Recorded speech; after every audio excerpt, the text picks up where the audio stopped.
Well, I am CC. I have been gaming and going to work and getting stuff done, working on projects because grad school requires doing things. Not really a ton. I finally beat the first Witcher, and I've been trying to get Witcher 2 working on my computer, and I finally got the input lag to be less than half an entire second, which is a problem for a combat-based game, so. Just a smidge. Just a small problem. Just a small problem. So I put the game aside for a bit because I was getting so angry at all the different things, and this game came out in 2013, and it's still not working on my computer. And this is a midline PC. It's not top of the line. It's not terrible though. And I got it in 2014. So, So there. Witcher 2. Witcher 2. What? Mouse, what have you been up to? Well, let's see. I have been preparing for my performances, and I have also been playing some games. I got back into playing Pillars of Eternity, which I got when it was first released, and then grad school happened and all that stuff, and I totally forgot about it, so I decided, well, I might as well play it again, pick it up again, and I realized I don't know what the hell is going on in this game, even though it keeps very good journals for you. I just didn't really know, so I started again. That's kind of how I felt with Star Ocean when I was playing it after a year and a half of not playing it. I'm like going, where the hell am I? And how do I run this character? So yes, that's what. Oh, and I have been playing some other games that I kickstarted.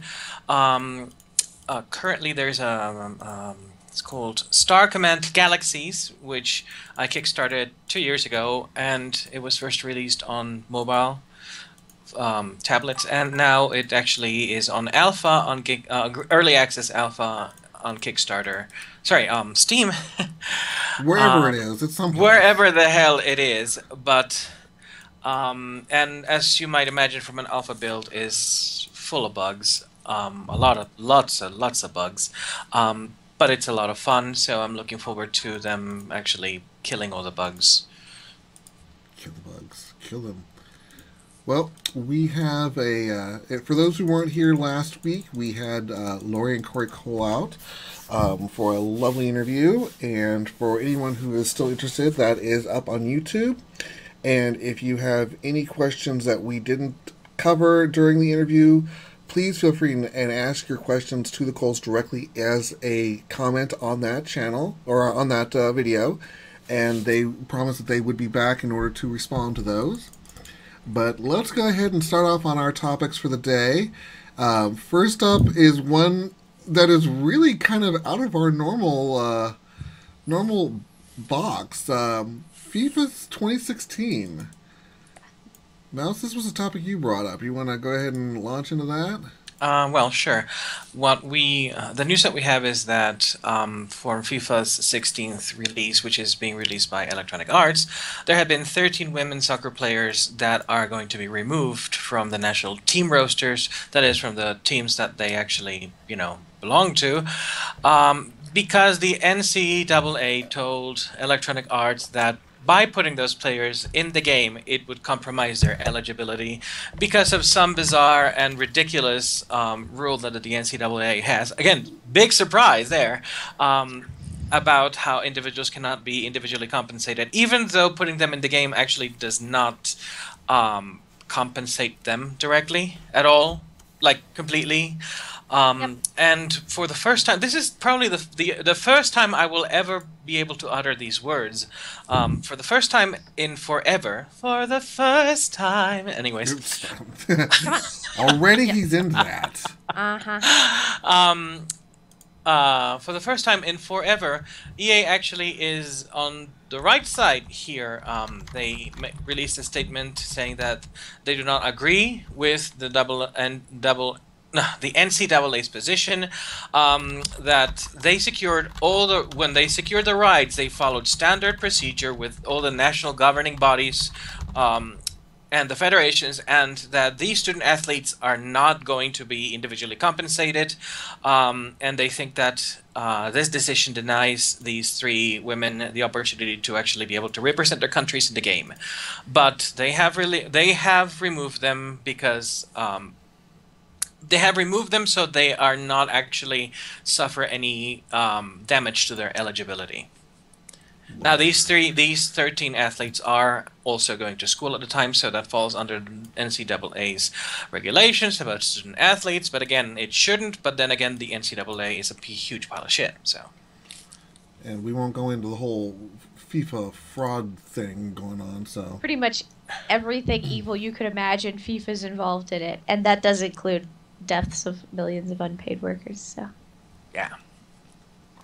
Well, moving on. Moving on from FIFA, like I said, this is not normally one of our, electronic sports games. Definitely not one of our normal topics. So let's move into something that's a little bit more in our retinue, and that would be Final Fantasy. We had a whole bunch of topics that came out of the Tokyo Game Show.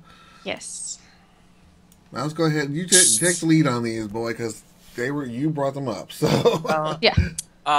Those of you who are looking forward to Final Fantasy Agito for the PlayStation Vita port can now start wringing their tears. The Vita port has been officially cancelled, and I think that we can pretty much say that this is just another nail in the coffin that is the PlayStation Vita, which was a wonderful little portable platform that Sony has kind of ignored. Like, all of its portable platforms. I don't know what's wrong with them.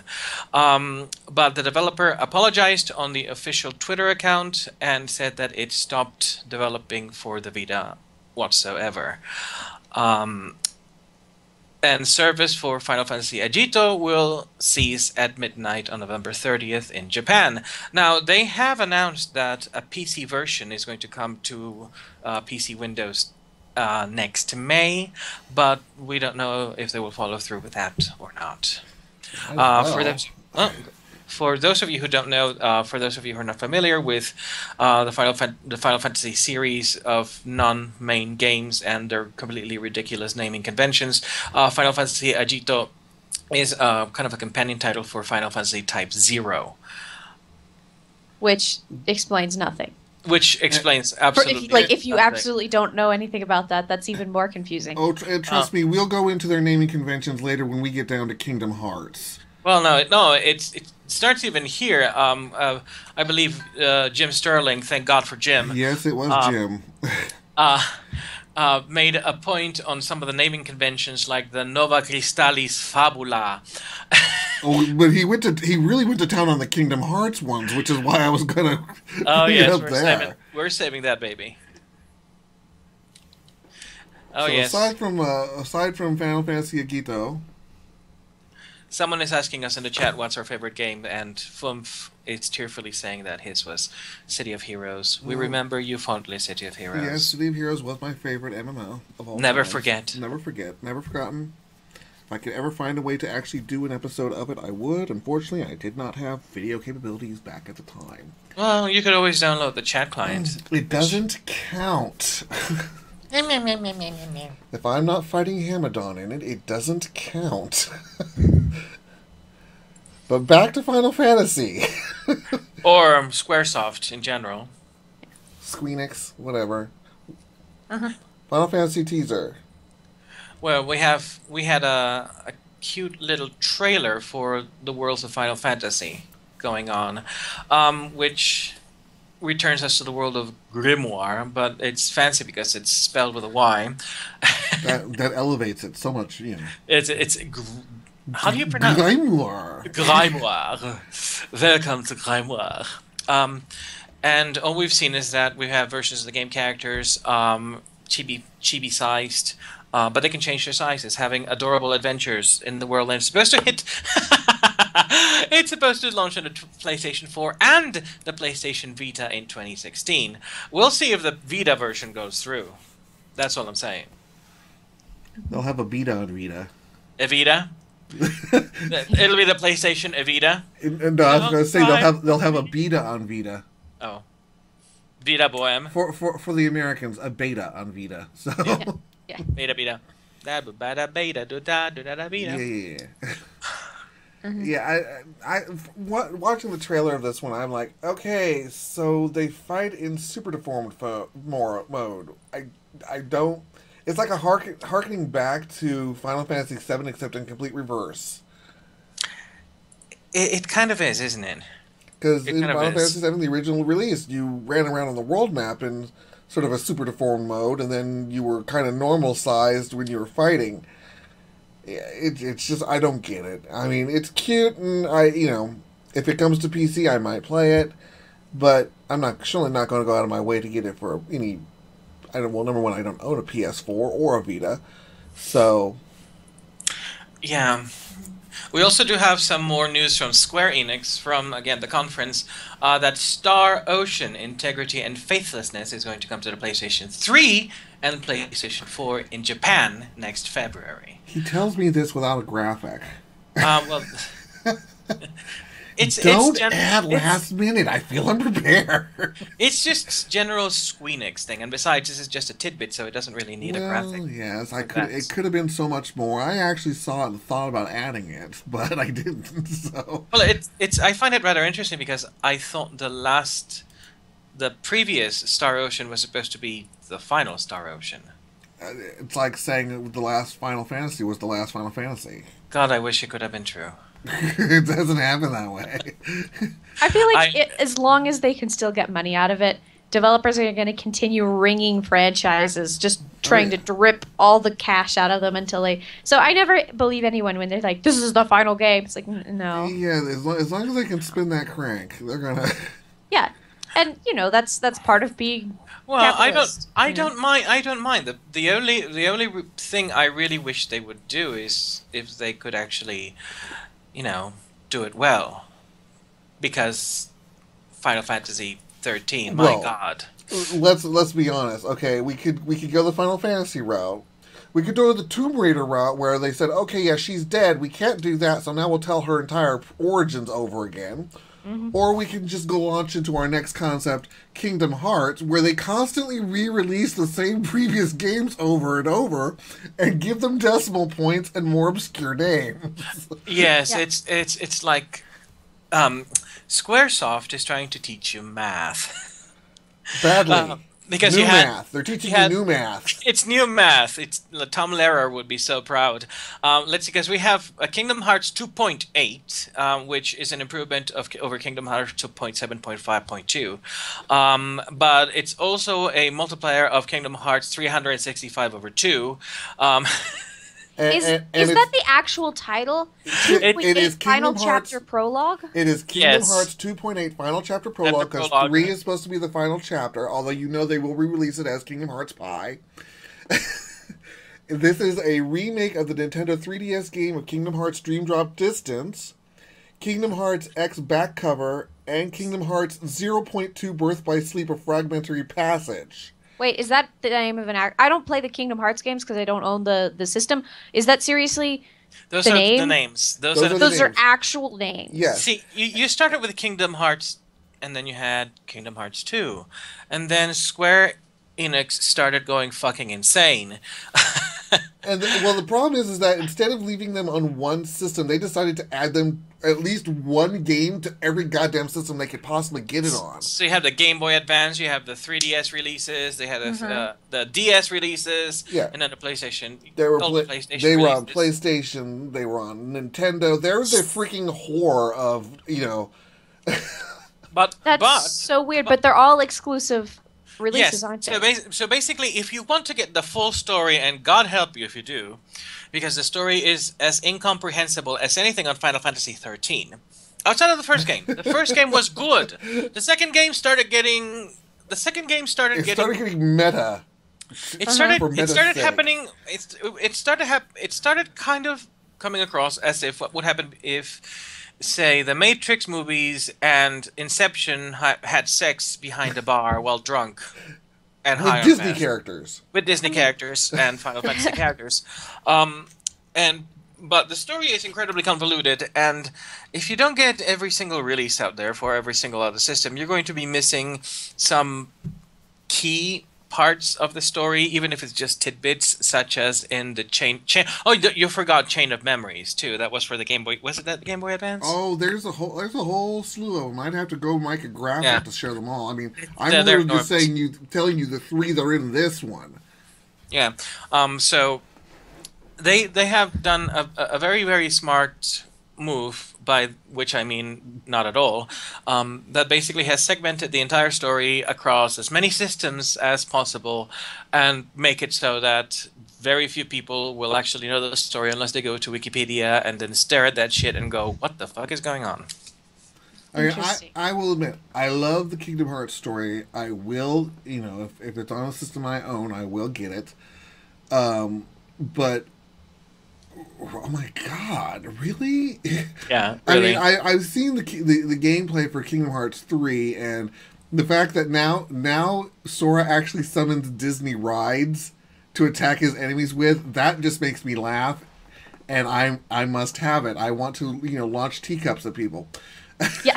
I would love to see Sora summoning the teacups to cause Sephiroth to puke incessantly. Well, yeah, we don't, I think, get to see Sephiroth this round, but I know, but still, I mean, it's at some point they kind of went, hey, we need to take the grimdark of Final Fantasy and add in the Disney to make it happy. And then we're going to swish it up and make the Disney grimdark and the Final Fantasy happy. And then we're going to mix it up over here and do it all like a giant latte. It's very melodramatic. It has the kind of storytelling that is prevalent in Japanese anime and some games that, let me put it this way, I am an opera singer, as is CC, and we deal with very melodramatic stories and very, very over-dramatic and tragic stories. Japanese storytelling makes that look like Dairy Farm Kids kind of stuff. There is so much brooding and angst and wangst and oh my god. I don't know. Sometimes I just find it's usually the male protagonist. And it's usually the male protagonist. And despite I am dark and ominous and brooding, and no one understands me. And every time he broods, he gains one more spike to his hair, and he levels up. Yeah. That's how the mechanics work. Yeah. But quite possibly. So we have this prologue that was shown, and then of course a hint that Kingdom Hearts 3 is still in development. Bitch, it's been how many years? Yeah, people were talking about getting a new Kingdom Hearts 3 game God knows how long ago. It's absurd. Well, It's hopefully 3 will finish it out 3. Because how many things can you lose in your personality before it, you lose the ability to animate it and make it your enemy? Well, the sad thing is this. You remember that it used to be the joke that Capcom did not know how to count up to 3. Oh, Square stuff has become the new Capcom. Capcom is actually now going up for Street Fighter 5. And that actually has a number. Nope. It actually has a number. An understandable number. So we'll see with the Kingdom Hearts stuff. It could be really good. Everybody that I know who's a fan of the Kingdom Hearts franchise generally likes all the games. Just in general, there's no real don't someone try who's and like understand this it, just one play it. like they're like I don't even try to follow the plot line. I think it's fun. I like playing I like playing the games. I like being able to be like, aha, I'm gonna go fight Captain Hook. Why not? Yeah. That's fun. Yeah. But, and I want to be able to summon It's a Small World. That's you just imagine that should probably be a mind destroying run. As Spoonful says, it's a death attack. I agree. It should be a. As someone who was trapped in It's a Small World for 2 hours, it's a death attack. As they would say in various anime, it's called a hisatsu, a Shaquille. Shaquille attack. A Shaquille O'Neal? No. It's a Shaquille O'Neal attack. So moving on now to. Mouse brought this up in a positive spin, and I added a negative spin to it. So we've got Destiny. Oh, I did not bring this up as a positive spin at all. I think it's rather ridiculous, actually. Well, it was. Let's talk about the breaking all the oddly All the oddly worded records. You I, know more I have about to, that. I have to say it this way. To preface it this way, everyone can be a winner if you can set your own incredibly specific And obscure. and obscure goals. You're all winners. So, And we love each and every one of you. everyone, you all get a trophy. Especially Destiny gets a trophy for breaking the record for being the most downloaded day one game in PlayStation history, and set a new day one franchise benchmark for both total players and peak online concurrency, surpassing the original Destiny launch last day in September, which was itself the biggest new video game franchise launch in history. So this is day one downloads, but it doesn't say the most sold on day one, just the most downloaded. It also doesn't tell us how many people bought the game or how well it is actually doing or performing on Microsoft platforms. So it's again, Destiny has sort of become. I'm not gonna get political, but it has sort of become the kind of presidential candidate that everybody really, really wanted to see. Like, this is It's all become across Trump. history. Is that what you're saying? Go ahead, Yes, say it. yes. This has become the Donald Trump of gaming, because on the first week when it was announced, everybody was like, "Oh my God, I want to get this. I want to see this." And then when you actually see it performing, people go, "What the hell?" And then it continues to say, "Oh no, I'm going to do better. I am going to win." And you just watch this sad and insane decline just continue forth into irrelevancy in this dark spiral of entropy. And to add to the actual negative note that I was tagging onto the butt end of this particular game, I was reading somebody else's review on another channel. And they were talking about how the game actually punishes people who walked away from it and have decided to come back. Because if you bought the initial game and then you were disappointed and you went away and then you decided to come back when they added in the Taken King DLC, you can't. You're punished. Because you cannot install the Taken King unless you buy the 2 preceding DLCs. So in order to get the newest DLC, you have to buy the 2 preceding DLCs. So why right. not just buy the game from, But that's the thing. This particular person said, "Well, fine. Why don't I buy the recently released master version, which is supposed to be everything?" And he couldn't because the thing said, "You already own Destiny, so I can't sell you this." Oh dear. Oh dear. So see, this just keeps getting more and more Trump-like as it continues.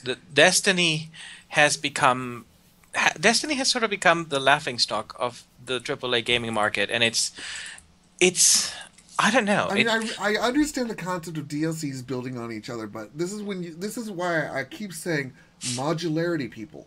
Modu-effing-larity. If you don't put a modularity into the DLC component, where someone can come in and say, "Hey, I want to play this, but I don't want to play this," then you're being an ass if you're forcing them to buy and play something that they didn't want. Drew, remember, these are the people that wanted you to buy Red Bull and insert the codes so that you could actually get DLC that would not be available for a year. These are also the asshats who failed that entire campaign terribly. Yes, and these are also the people who were stupid enough to make their codes incredibly predictable so people could just hack them and generate their own codes. Yep. Because these people are fucking morons. To be fair, the idea of having to build on previous DLCs with various expansion packs has been around for a long time. Yes. Yes. Such as a lot of the computer games that I remember from the 90s, playing all the various Warcraft and the original StarCraft stuff. You really had to play the expansion packs in the order they were released if you wanted to get the whole story and if you wanted the game to play right. I don't know anybody who would try to buy, say, the 3rd expansion without buying the 2nd expansion. True. The difference here is that Destiny is not even a year old, and it is already on its 3rd expansion, its 3rd DLC, its 3rd paid DLC. And to fix crap that was already terribly broken at launch to begin with. And in the past, when you've had a situation where you've had DLCs released, they've usually been about a year later or longer. And when you get a second one, it basically incorporates the first one for free, or you get the ability to... At a discount. Yeah, you get it at a discount, or they sell you a remastered version. You have the ability to actually get said remastered version. But, I mean, this is being the day of being able to have to download your stuff as opposed to going out and having the discs, where the discs didn't care if you had it previously. The disc said, great, I'm going to install. It's just another show of contempt that this company has displayed over and over for the people who are actually, buying the game, which ensures that people working for them will continue to be able to survive. So, again, honestly at this point, if you're a Destiny player, I'm just saying, I am just saying, why are you supporting these people? They have terribly contemptible business practices, and they really don't give a shit about you as a player. Supposedly, the game now with the third DLC is quite enjoyable. It's not my type of game. I'm not a third-person shooter type of person. I don't enjoy them, but from what I understand, it's the plot line is very impressive now with the Taken King storyline. But my problem is again, this game is not even a year old. Had they held out to now and released everything at once, they could have added $10, $15 to the cover, to the cover price, had a flawless launch and an awesome storyline, and had absolutely no controversy whatsoever. Yes. I mean, the idea of coming out with DLCs every freaking month is maddening. It's terrible, and honestly, it just shows how poorly planned this whole mess was to begin with. It's a lesson in good practices for all developers out there. Take a look at what Destiny did and learn from that. And also take a look at what Red Disc did with The Witcher 3 and learn from that, because they did it right. Mm-hmm. Well, shall we move on to... Let's move on. We're blazing through. On to Cece's section with Warhammer 40k. Yes. Woo! Warhammer 40k. So people who are in the tabletop world know that they have been churning out new codexes. They say codexes, the traditional way you're supposed to be codices, but whatever. Codexes. They've been churning out codexes like wildfire, like once every month or two. It's crazy. They've codexes that they haven't bothered to update since I think the last Orc update was 4th edition before this one, which is 7th. So it's been a while before they it's been a while before they suddenly went through this wild influx, and I'm not entirely certain what caused this. I'm sure there are people who would be able to answer that. So the next codex in the series of codexes... Let's just say codices. That's fine. Codices, yes. The next codex is the new Tau Codex. And I think they updated Tau not too long ago. I want to say they had a 6th edition update. I could be wrong with that. If not 6th, it was at least 5th edition. And I personally am not a huge fan of the Tau. Especially not fighting them. I think they're kind of a boring army to play. Like, sure, the lore is great, but the army's kind of boring to play and to paint, because it's just, oh, look at all these flat surfaces that you paint a monotone color. And I play Eldar, so I really shouldn't complain about people having boring models, but whatever. So there are rumors about what the new Tau Codex is going to hold, but as usual, they're always rumors, and I don't like to try to present them as fact or as substantiated, when a lot of times these are actually coming from really not reputable sources so far. So those are the most fun sources. Oh yeah, they are the most fun sources, but they're totally wrong. Like some of the same people that were like, oh, well, these past codexes, they're going to have these things. They're totally wrong. So I don't really see wish fulfillment. Yeah, I don't really see a point in trying to talk about, well, this is what the rumors are saying. They're always going to be rumors. But then again, it's just like with World of Warcraft. Everything's a rumor until it's launched. So yeah, even if it exactly. comes out of Blizzard's mouth, it's a rumor. Yeah, exactly. Like the things that they're going to add. Anyway, they've been releasing a lot of new models, and they've been telling people to mandatory stocking. Retailers have been reporting the following kits have been removed to mandatory stocking, meaning they will almost certainly be updated shortly or replaced, which is the Tau Commander Crisis Suit, Tau Crisis Suit Box, Tau Riptide, and Tau Fire Warriors. So we're at least going to see some new models coming up. I can't imagine that they would get rid of any of those, just delete them from the codex, so they're probably just going to update them. So I'm looking forward to seeing what that's going to... Actually, I'm not looking forward to that. I hate Tau. Yeah, I hate cares, fighting Tau.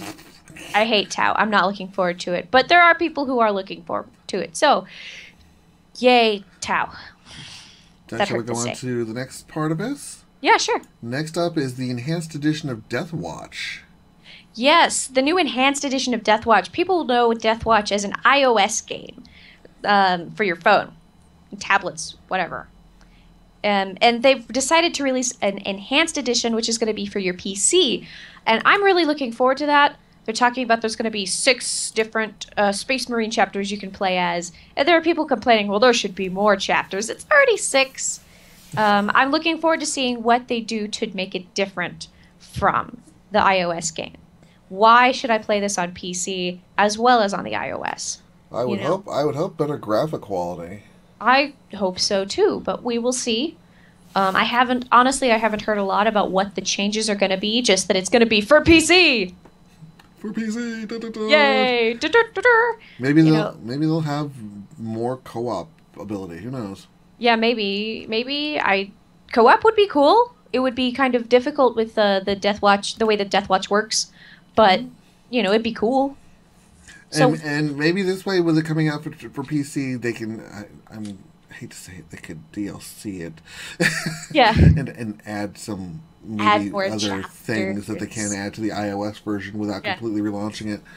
Like add more chapters, add more factions. Yeah. That would be cool. I mean, I know it's Death Watch, so it kind of has to be Space Marines, but I kind of want to play as Chaos Space Marines because I want to. It's entirely conceivable. I mean, this could also be them dipping their toe in the water to see is there a potential bigger market in PC versus those who are on iOS and stuff like that. Yeah. If it's a more fertile market, then that's probably a cue for them to maybe launch Death Watch 2 or something like that. Yeah. And so we'll see. We will see. I think there are rumors about changes. I'm not sure what they're going to be. Again, it's just like PC. Yeah. That's all I've heard so far. PC, is that it's going to be on Master PC. Console. Master Race. It's like it's on PC now. This game that you could play on your phone, you can now run it on a computer. Right? Isn't that cool?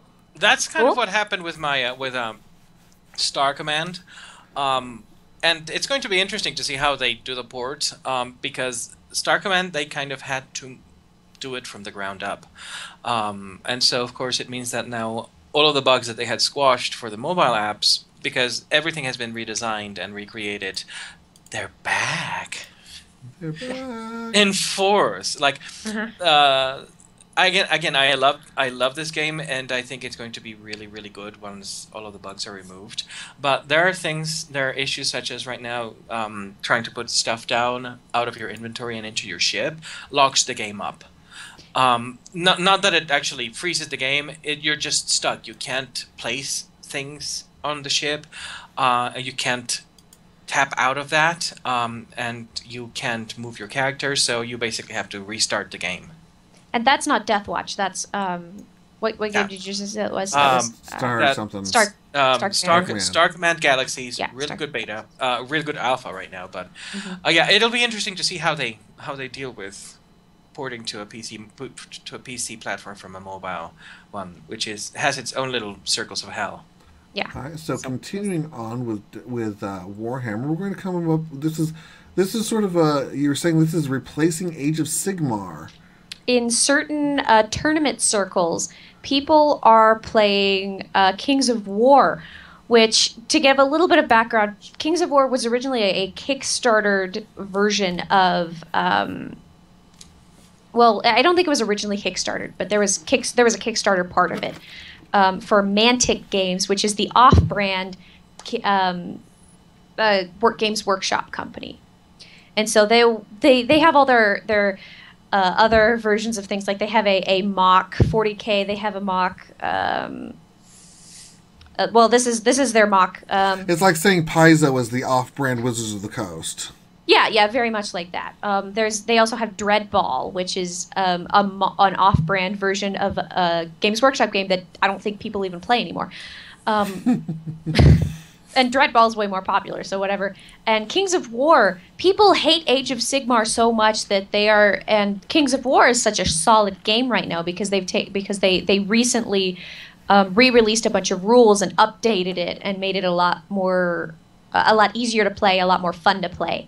And people hate Age of Sigmar that there was almost there was a very, very strong vote towards just using Kings of War in a lot of local tournaments. For example, the South, which is where I'm from, is actually using Kings of War instead of Age of Sigmar in their tournaments. So congratulations, Mantic Games. You're doing remarkably well. Take hint, AAA providers. Yeah. Well, part of it is Mantic Games, their models are... the designs are pretty good, but their models are way lower quality than a lot of than Games Workshop's models. Games Workshop has these very, very, very well made, very fine quality stuff. Even I personally hate fine cast models, but there's a lot of people who love them because of the sheer amount of details you can use. They're wonderfully detailed, beautiful. You can create a lot of wonderful works of art with that. But Mantic Games, their models are a hell of a lot cheaper. They look cheaper, but you can also buy an entire army that in 40K would cost like $10,000. And in all fairness, 1,000, it's like $200. Yeah, in all fairness, though, if you look at games like Hero Forge, where you can actually go in and now customize your own design for a character and print it out in plastic, high quality plastic, steel, or freaking brass. Yeah. Although who the hell would print it out in brass? My God, that's expensive. That would be so heavy. Well, yeah, but you can get like freaking. I wanted to get one that was about this big. I'm like, I'll do that if I can afford it. But I mean, the whole idea is you're coming out with 3D printing coming out. The idea of any one company now monopolizing on these designs is, I think, a dying concept. Mm-hmm. So.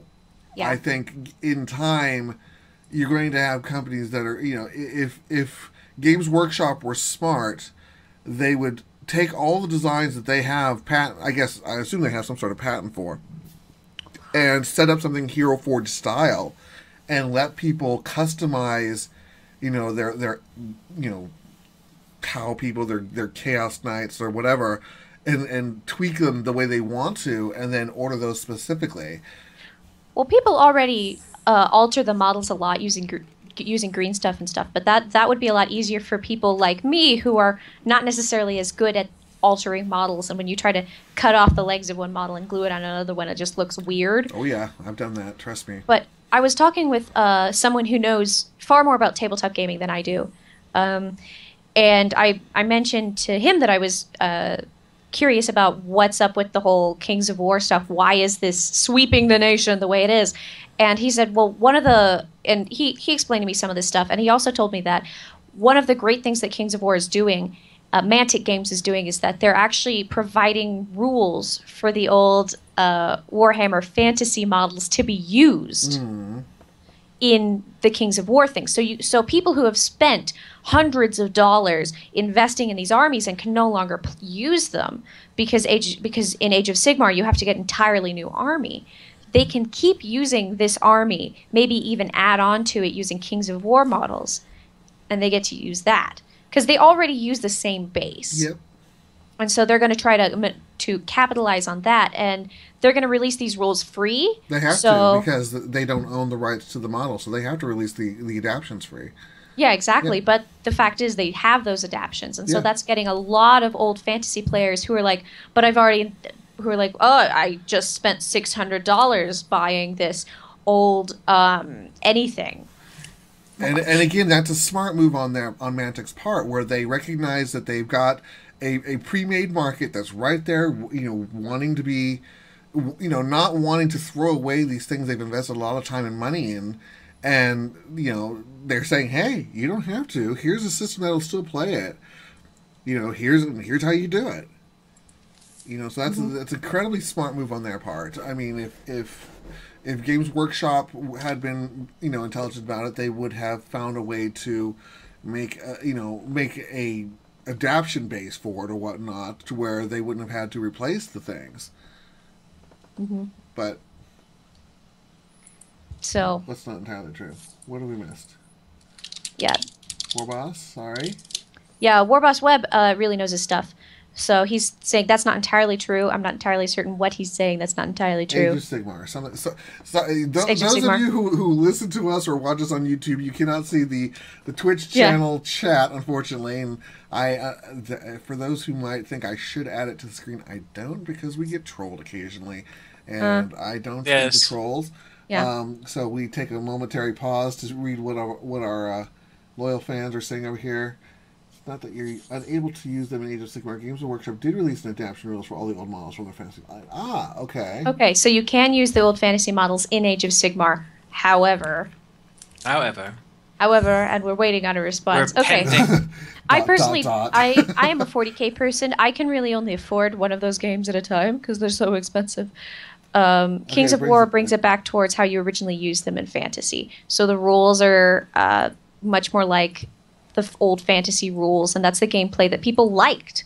It was successful. That's what they wanted. So comparably speaking, it's like taking a Dungeons & Dragons 3.5 character, and yes, you could probably upgrade it to a Dungeons & Dragons 4.0 or 5.0, but if you wanted to play the character more in lines with the way it was, you would probably want to bring it over to Pathfinder, which is essentially 3.75. Yes, exactly. That's exactly what it's like. So that's Kings of War. And shall we move on? Yes. Yeah, let's move on. Next up, we mentioned Capcom. And Capcom is releasing a new game for the Resident Evil series called Umbrella Corps. And all I can say is, yes, thank you, Capcom. You've learned how to count to 5. Unfortunately, you're still idiots. When I saw this, the first thought I had was, seriously, what the hell? For those who don't know what Umbrella Corps is, it is not your standard Resident Evil game. It is not you're playing a protagonist running through the ruins of Raccoon City or wherever the hell you may be with the T-virus animating the undead, the freaking dogs, the lickers, and all that crap. No. This is competitive team multiplayer shooter with zombies just happen to be in it. And I have not quite figured out on what premise Umbrella would send its own teams in to kill its own teams, other than Umbrella is dumb and wasteful. And the only thing, and it's like the zombies are there, yeah, but the zombies are there only in order to be obstacles and or improvised weapons / armor. I'm not shitting you. There are screen caps and videos of one guy holding a zombie back and using it as a body shield as people are shooting at him. Why? Capcom, listen very carefully. What is wrong with a standard survival horror game? If you did it right, and you have in the past, if you do it right, the people will be there, loving you for it. Look what... freaking Silent Hills is gone. Capitalize on that shit. Yeah, exactly. I was about to say, I mean, so many people were so excited about having another Silent Hill game come out, and then when they said, no, we're not doing it after all, there was this uproar on the internet of people so upset that really wanted another one.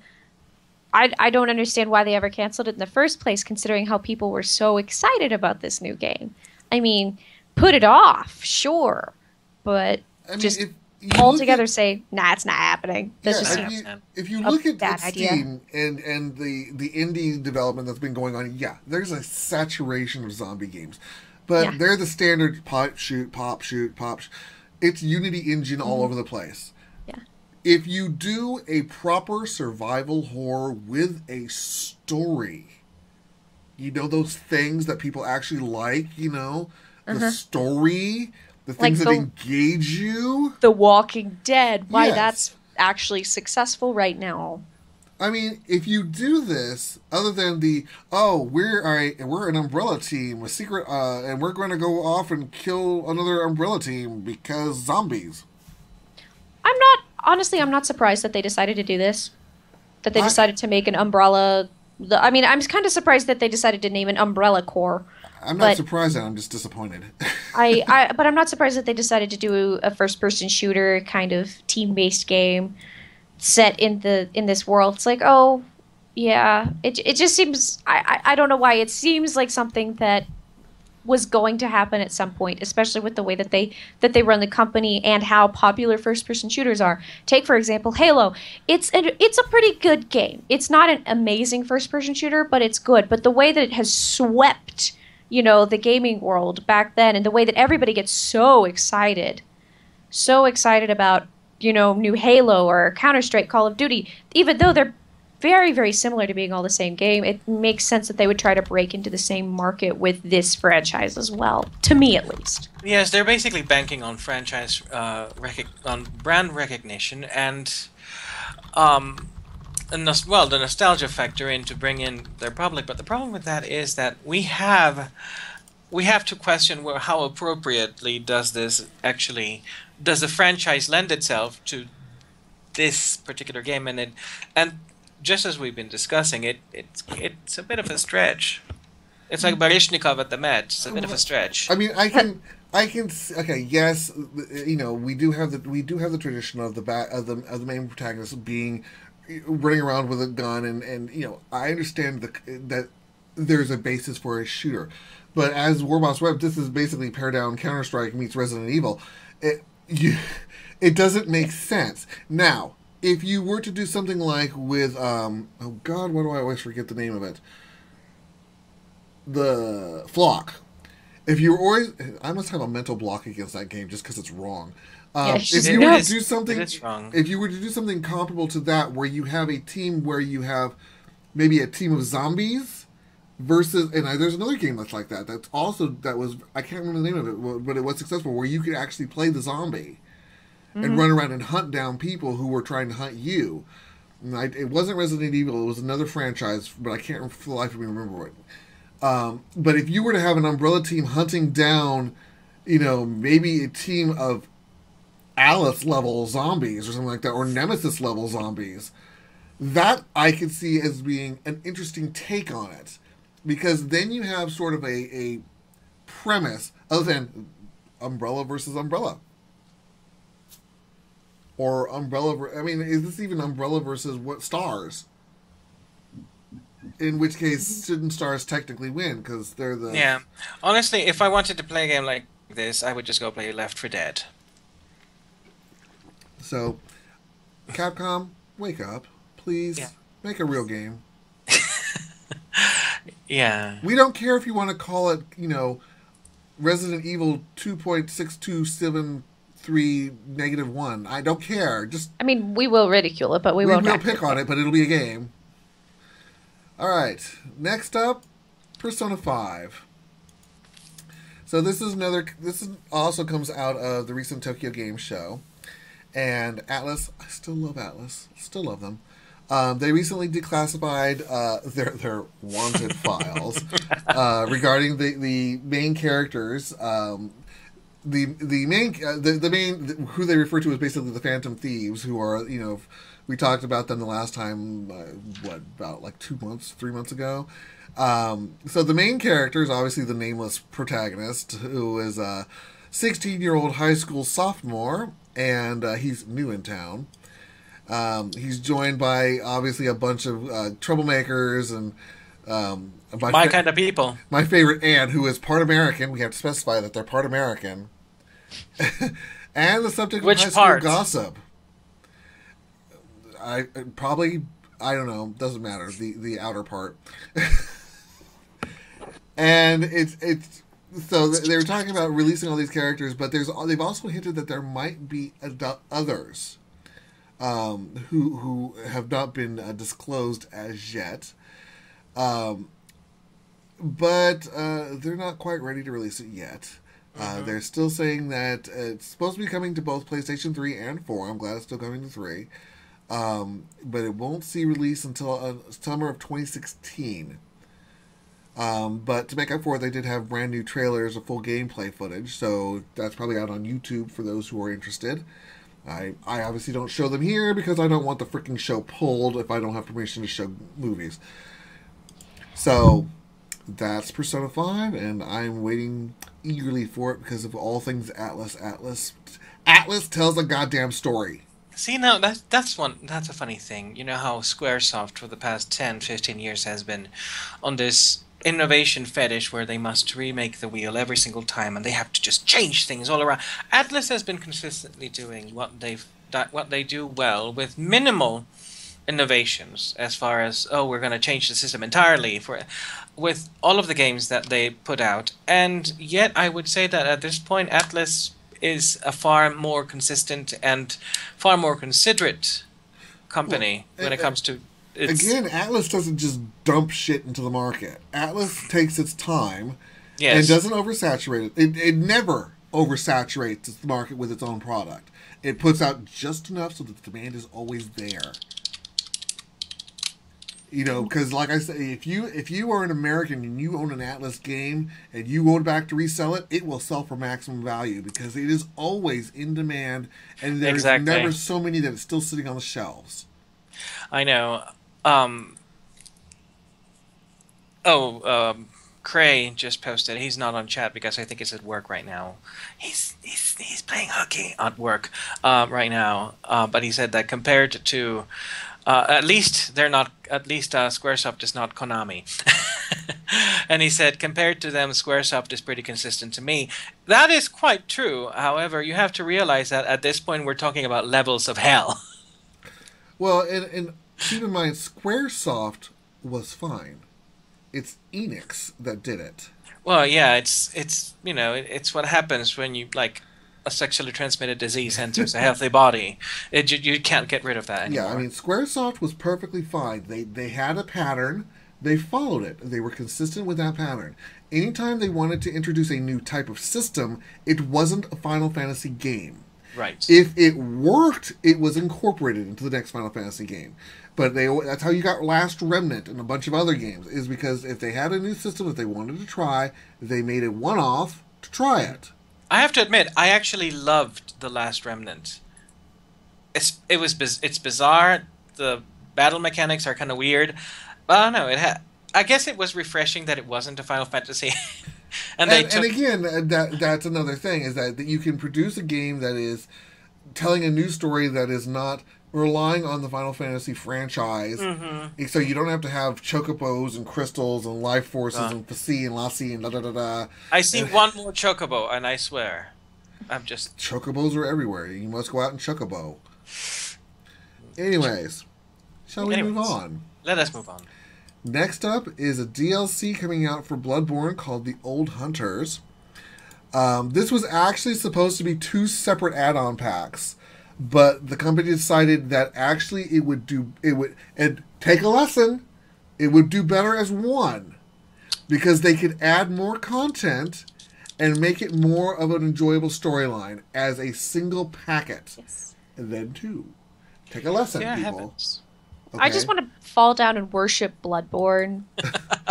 Bloodborne is an awesome game. It was a flawless launch. It is extremely popular. It is more popular. It's a spiritual successor to the the Dark Souls thing. Yes. It is more popular than Dark Souls 2. It has rekindled the drive for Dark Souls 3. And here comes, yes, it's not even a year old, and they're coming out with a DLC for it. But look, they're doing it right. The concept, they're doing it right. It's just solid. It's solid. And sure, if you don't like dying repeatedly and getting horrified by these awful monsters, I mean, like CC does. We know CC enjoys pain and misery. I do. I really do. She it's kind of She thrives on it. Yeah, and it's funny Every because if time you a know child me, cries, her eyes glow. well, it's funny because if you know me in real life, I'm actually not at all like that. But when it comes to video games, I just need everything to die. She, in role-playing games, I'm sure she plays the Dark Elves. I was commenting the other night while I was playing Star Wars: The Old Republic on my Sith, and I'm going, God, it's so tiring to take the dark side options all the time. He's such an ass. It does get wearisome. It's like, it does oh my get God. weary. Like if the writing is uninspired, it's kind of they're like, aha, I shall do this. I shall kick a my baby stars." because I can kick babies. The first time you kick the baby, it's really funny. But when it's every option is aha, kick the baby, it's like, well, I mean, why can't I throw it in a wood chipper? Why can't I raise it as my son until it's about 10 and then throw it in a basement and make it basically be my real life version of the Binding of Isaac? Like, why don't we have options like that? But anyway. Although I have to say when talking about what was I talking about? I don't know. What were we talking about? We wanted to be evil. We kind of went away from Bloodborne and off into the Sith. Yes, about the writing. After you have experienced, if we play, say, Knights of the Old Republic, the actual role-playing game, not the crappy MMO. It's not pick crappy. On it. Don't pick on it. It's not crappy. I have a bone to pick with that game because I actually wanted Knights of the Republic Part 3, as it should have been, instead of, having them shucked up to... Come on. But if you consider to play the dark side path through Knights of the Republic 1 and 2, you get really exhausted by how much of a jerk your character is. Now you can respect Charlie Sheen a lot more, because that's exactly what it's like to be Charlie Sheen 24/7. Charlie Sheen is a Sith. There you go. It takes that much commitment to remain an asshole consistently 24/7. Charlie Sheen is unrecognized in his devotion. Yes. So there's the dark side has a new champion apparently. But speaking of Bloodborne, one of the things they mentioned is that it has 3 new areas that you can explore. One of which they described as a valley filled with pools of blood and rotting corpses. Yay! It just sounds like a delightful vacation spot to me. I am so down. And that's where Gomez takes Morticia for the honeymoon. Yeah, I'm sure. Or this the is where birthing spasms. My pseudo kid goth days really kick in. I'm just like, yes, blood and rotting corpses. Like, I'm not old enough to ever have really been goth. Like, I was too young, but I was like, I dressed in black because I'm cool. Like it was trying. It was kind of pre-emo, but still Primo? Within emo area. But I didn't want it to be emo because emo was like, oh, I'm so sad, and goth was more like, I'm gonna kill everyone, in my brain at least. And I was really leaning more towards the latter. Oh god, like that really. I think there are such things as perky goths, See, and actually, it's the whole "I'm gonna kill everyone" is more of a punk thing than a goth thing. The goth thing is more of a. You don't really understand the difference. Mouse says perky goth, and knowing that my very short time girlfriend was a perky goth, so. Yeah. Which one was this? Was the one who went crazy? No, that was her sister. Oh, okay, that's right. That's right. It was her sister. Anyway, so in addition to this, they have a handful of new weapons. They basically have what's known as Simon's Bowblade, which I guess is a curved sword, which I could actually turn into a bow. They had a bladed whip. The one I saw in the trailer, which just made me go, oh, I want that. I want that in whatever game I'm playing, but not this one. He had a shield on his back, which was basically a giant shield. And he took his sword and shoved the sword into the shield. And when he whipped the shield off of his back, it turned into this giant chainsaw thing. And I'm like, I want that. I just want to swing it at whatever's in front of me and kill.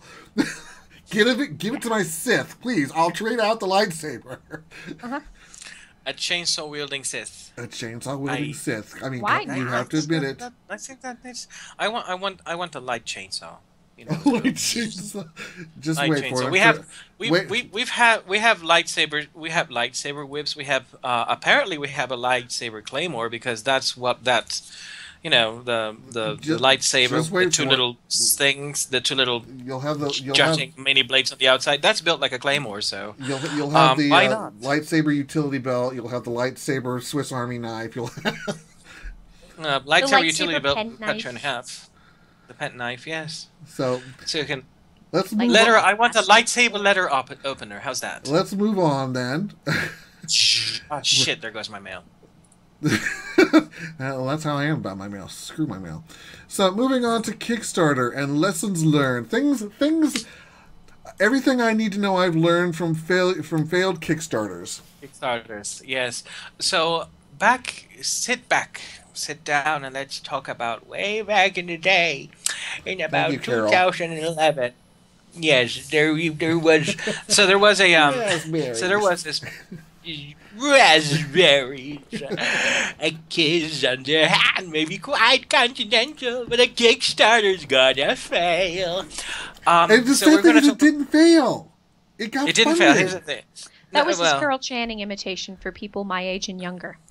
Yes. younger who do Just not know so who you Carol know. Channing is. You should be ashamed of Look it up. yourselves and go look up the YouTube clip called "Carol Channing is Well, better than in you." all It was fairness, everything if you know. you're straight, you might not know Carol Channing, but if you're gay and you don't know her, then you have to turn in your card.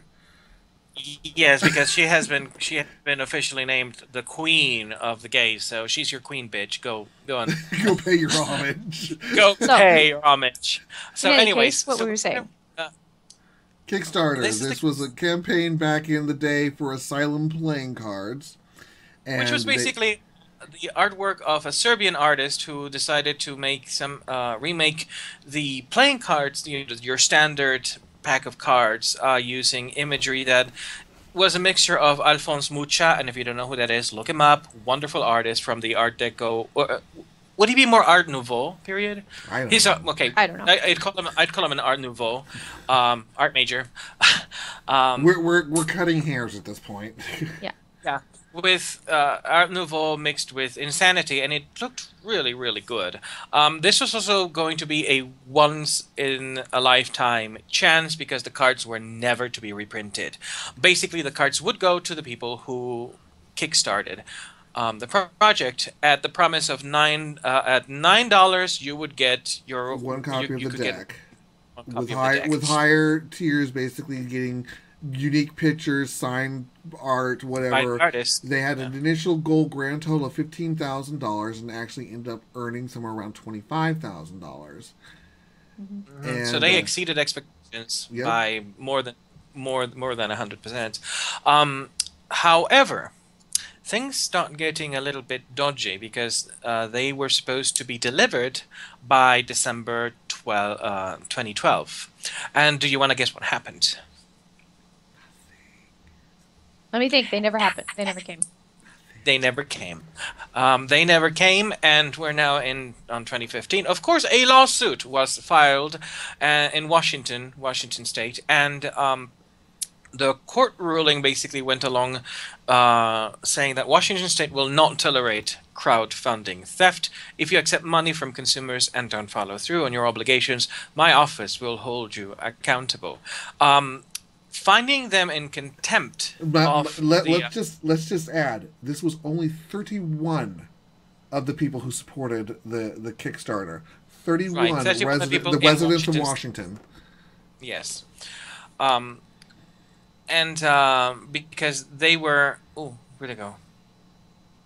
So now they have to pay all 31 Washington State backers a restitution at around $668. Also, what the they people paid in. involved... Yeah, this is the people in charge will be Paul Lolep and Atlas Management. They have to pay $31,000 in civil penalties for violating the State Consumer Protection Act at around $1,000 per backer. And they also have to pay $23,000 to cover the state's court costs. So for those who can't add, they asked for 15, they got 25, and for failure to produce to the state of Washington alone, they were penalized $75,000. Now, this sets a bit of an interesting precedent, and I'm not sure I'm 100% behind the precedent it could cause. However, in this particular case, that it's clear that they took the money and ran, or that it could also be that they were terribly mismanaged and didn't know what the heck they were doing Either begin with. way. Either way, in this particular case, where basically the entire product was supposed to be a deliverable, I do think it is appropriate. When we're talking about things like game development, that's a bit dicier. When we're talking about something that is not, that is a process, And again, I think the distinction here is that if you vanish without explanation, that's one thing. However, had they been in constant communication with the people who backed them up and said, hey, look, we've ran into some problems. Here's what's going on. Here's what I plan to do about it. I realized that we had promised to deliver this on, in December of 2012. We're looking more like December of 2014 because of the following reasons. We appreciate your backing. If you want out, because if you want us to return your funds, let us know, because they have to allow that. Yeah, and so that is of course another huge issue.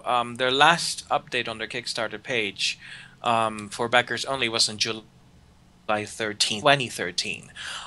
Like I said, I have backed several games on Kickstarter. I actually have backed a ton of games on Kickstarter. And the majority of the games have been delayed. I think the only game that I ever backed that delivered on time was Faster Than Light. But the majority of the teams are always very good at keeping the backers abreast of what's going on, and that actually helps us know, well, this is game development. It's not, say, this is going to sound condescending, as easy as producing art. And as an artist, producing art is not easy, but there are fewer pitfalls along the road than producing a functioning piece of software. It's more in your control than producing a final working complex piece of software, because code is black magic. Sometimes it's blood magic. And sometimes it's blood magic.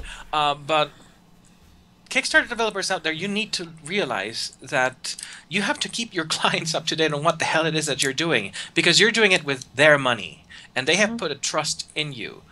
And this could be a dangerous precedent if some trigger-happy people decide to sue developers who may be getting very, very delayed in their game, and so they decide, well, we're not getting our money's worth. We were promised launch by this date, and that could eventually cause many more developers who actually have a good work ethic from considering Kickstarter as a viable source, and that could affect the indie game market. Now, the rumor is that very recently people who have backed it have started receiving their cards.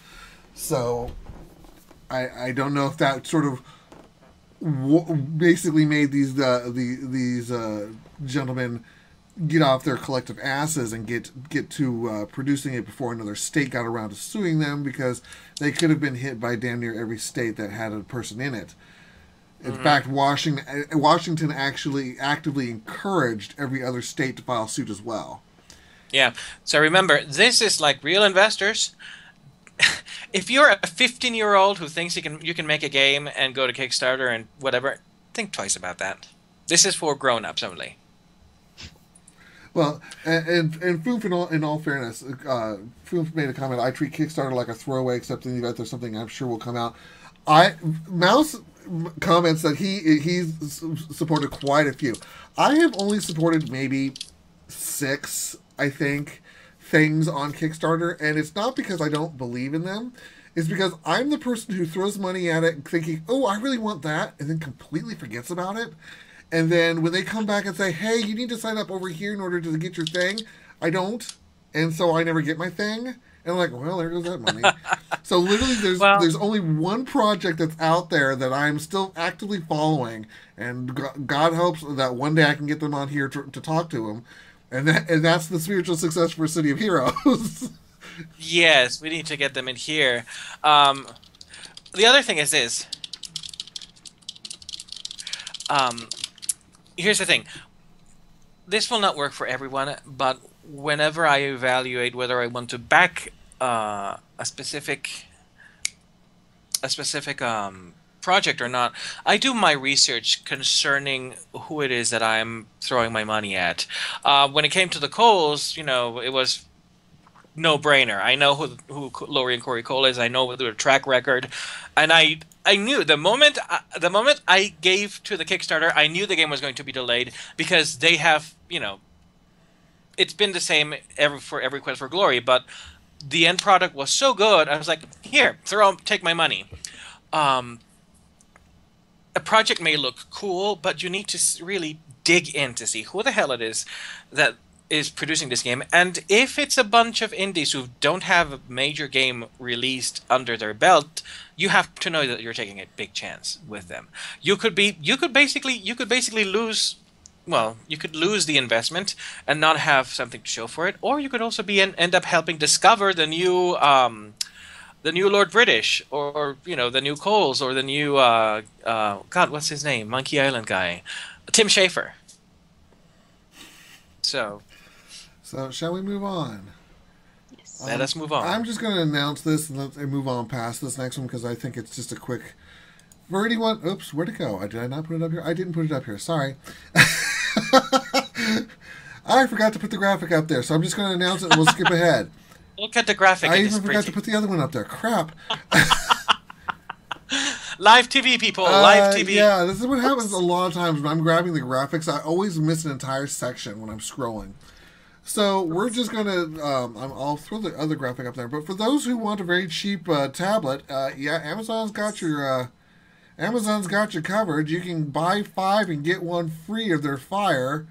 That's $50 pop. So $250, you can get 6 tablets. Or you can buy them individually, and you have a 7-inch, $50 tablet. It's not super high-end, but it's a tablet. I'm considering buying it because I could take it to class and not break my back. Party favors Warbus Web, thank you. These things are lovely, and you can install Kindle on it, the Kindle Reader. It'll be great. Yeah, it looks. I mean, it's not really high quality. It's obviously not for someone who's going to do a lot of digital art or anything. Someone who's looking for high quality hardware. It's just a tablet, but it's a $50 tablet that people who don't have a couple extra $100 to drop on a pocket computer can actually get. If you're one of those people who never really thought that investing in, say, a smartphone would be a good idea, you can buy this tablet and keep your old dinky phone, and you'd have basically the same stuff. But the tablet would work better than your smartphone, probably. Yeah, it's $50 with advertisements, $65 without them. But still, honestly, it's pennies at this point, and this is a really good thing for everyone. So, yes. Moving on from what was supposed to be just a brief topic to DC Comics. Mouse, just take it. It's all you. Oh dear God, where do I start? Well, first we start with the DCU being bankrupt and not being bankrupt and a bunch of other crap. There's whole in the last 3 weeks, a whole bunch of crap came out. Okay, so we do have some breaking news on the DCU initiative. I would say that the biggest hit on that is that they're supposed to be about $2 million in the red when it comes to profits not in the red, but shortfalls for the profit that were initially projected for DCU. We have been told, of course, Dan Didio has come out and done the thing that Didio does Didio does. That should be the title of the episode. Done the thing that Didio does. It sounds like a beat poem, actually, but you can just imagine it going Didio in the background with a beret and a DCU. Deep, man, deep, yeah, feeling it. Deep, man. Sorry, go ahead. You were saying Superman has no powers, but no. Batman However, is old and angsty. Sorry, that's another topic. Yeah, that's another topic. But they are talking about. He's saying that he has a full commitment to the DCU initiative, and that they will just need to do some retooling. Apparently, this $2 million shortfall that happened during their move to Burbank, which is around the time that they were doing the Convergence tie-ins. And there was some internal talk about how they were approaching the DCU line, shortly basically saying you need to stop Batgirling the line, which of course meant that they were not entirely fond of the Batgirl of Burnside angle that the book has been taking, and that some of the other comics, such as the Harley Quinn comic, has been taken. I actually, in short, stop having fun with your stories. How dare you? Which is funny because the Harley Quinn comics have been wildly popular at least in the circles that I've been running in. Yes, they've actually and been circles that I'm not in running in, like in a lot of the Tumblr people are in love with the Harley Quinn comics. The Tumblr people. Well, no, Tumblr people. I'm not a Tumblr people. It's the same concept of why Squirrel Girl is so popular in Marvel. Again, yes. You have your grim dark, and then you have your lighthearted stuff. They don't necessarily have to be in the same book. Well, remember, you need a mix. Last week when we had Laurie and Corey Cole as our guest interviewees, Laurie brought out a very good point, and she is the writer of many of the, like all of her games, and they have been wonderful. And she did mention the concept of the roller coaster, that you need to have different levels of emotion so that it makes every section all the more poignant. If you have a constant level of gloom and if you have a constant level of dread, you eventually become numbed to it. And speaking of that, the way that DC is currently handling the DCU initiative and the commitment to its other comics is by canceling 5 titles right off the bat. Justice League United is going to be canceled. Now, Justice League had been very uneven. It just got a new team at around number 11 and actually started looking up. The writing was good. Unfortunately, it came too late to save the comic, so that one's going out the window, to the disappointment of many people who were actually looking forward to the new storylines and the new storytelling. Next is Omega Men, which is a very sad thing because this has actually been a very good comic. Gotham by Midnight as well, which they were exploring all of the entire surreal, gothic, supernatural angle for Gotham City, is again going to be cancelled. So these are 1 uneven title, 2 good titles, and then Lobo. Lobo is getting cancelled, and I'm actually happy for that, because it has been singularly awful since the retooling of the new character, the new Lobo. Who, if you'll notice, have been slowly regressing back to the old design. It's amazing, isn't it? It's like they were thinking something. It's amazing. But the half-assed excuse they gave for a lot of these cancellations was, they were only meant to be short-term titles. They weren't meant to last. Really? Why weren't you calling them miniseries from the go? Pretty much. Yeah, that's a bald-faced lie. You know what a miniseries is, and so do we. This also puts into question some of the future for some of the other lines, such as the Raven miniseries written by Marv Wolfman, which is supposed to be hitting, I think it's in December, I think. There have been rumors that those, which were reported about, I think, 2 months ago, might also be cancelled as well, which would be sad, because I do look forward to Marv Wolfman writing Raven again, because someone has to get the poor girl right at some point. Even if it's only for a few minutes, and then she goes back to being the broody, angsty, whatever the hell she is now. Yeah. Well, don't forget she also has that new costume of hers, which looks like her head is coming out of a chicken's. Her head, yeah, she's wearing a chicken's cloaca on her head. I believe the proper pronunciation is cloaca, but whatever it is. So she's got a that chicken is penis on her head. It's not exactly a penis, but anyways. And now should we talk about DC's talk concerning their movies and their approach and why, or do we save that for you save that for when we're actually talking about DC's movies. Yeah, we were going to talk about, what is it, G.I. Joe next? Yeah, let's talk about G.I. Joe now. We're going to talk about G.I. Joe. It's all yours. Go ahead. So we have you guys remember G.I. Joe? Yes, I remember G.I. Joe. Who doesn't remember? I Especially remember with the movies sad that came out. movies, the sad animations. I remember them all.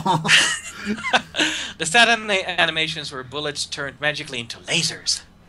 And no one died ever. They shot And as no well one as died, stormtroopers for So, being we have the top military unit of the Americans. They couldn't Who dressed shoot up in those silly broads out of a barn. costumes. Well, look at the stuff they were wearing, for crying out loud. You can't shoot straight wearing that. So, in any ways, the inventor of G.I. Joe, who is Stan Weston, he is going to court to try to regain ownership of his multi-million-dollar franchise from Hasbro, according to the Hollywood Reporter. Weston sold his idea to Hasbro back in 1963, back when Hasbro was Hasbro Toys. 1963, which is probably back when none of the people in this podcast were born. Not even me. Not even you. Maybe Foom. Foom, for you were alive back in '63. Don't ask him that. I don't know when he was. I mean, my sister was born in '69, so. Oh God! I nearly had a Vorpal effect moment. I'm sure you did. I almost did. And I am so proud it did not happen. But I almost blurted it out. Keep going. Go ahead. I'm sure we'll have plenty of opportunities. Yes. So they're basically trying to claim ownership because of the change of copyright laws around 1970, in which authors can try to reobtain any rights sold after 35 years. Now this has been employed before in the music industry for songwriters to get back ownership of the songs they wrote. So we'll see how it pans out for intellectual properties of this sort. Let's Shall we see. move on?